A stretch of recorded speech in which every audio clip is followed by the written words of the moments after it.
చెత్త నుంచి కరెంట్ ఉత్పత్తి చేసే ప్లాంట్ ను పెట్టామన్నారు సీఎం చంద్రబాబు నాయుడు. ఇప్పుడే ప్రసాద్ గారు కొన్ని విషయాలు చెప్పారు. మామూలుగా చెత్తలో మనం చూస్తే పొడి చెత్త, తడి చెత్త ఇవన్నీ కూడా మనం వేస్తున్నాం.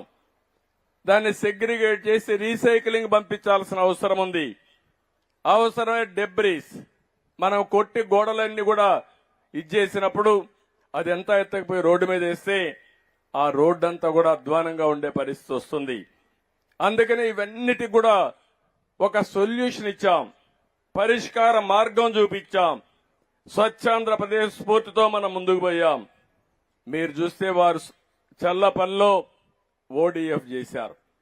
రాష్ట్రం మొత్తం మీరు చూస్తే 2,43,612 వ్యక్తిగత మరుగుదొడ్లు కట్టి 8,124 కమ్యూనిటీ టాయిలెట్లు కట్టి, టాయిలెట్లు కూడా చాలా నీట్ గా కట్టి, అవసరమైతే ఒక 4-5 రూపాయల టికెట్ కూడా పెట్టి మిస్యూజ్ చేయకుండా ఎక్కడికక్కడ టాయిలెట్స్ అన్ని నిర్మాణం చేసి 110 మున్సిపాలిటీలో రాష్ట్రాన్ని ఓడిఎఫ్ రాష్ట్రంగా చేసిన ప్రభుత్వం తెలుగుదేశం ప్రభుత్వం ఆ రోజుల్లోనే. అలాంటి ఓడిఎఫ్ చేసినాక ఓడిఎఫ్ ప్లస్ కెళ్ళాలి. అక్కడే సమస్యలు క్రియేట్ చేశారు.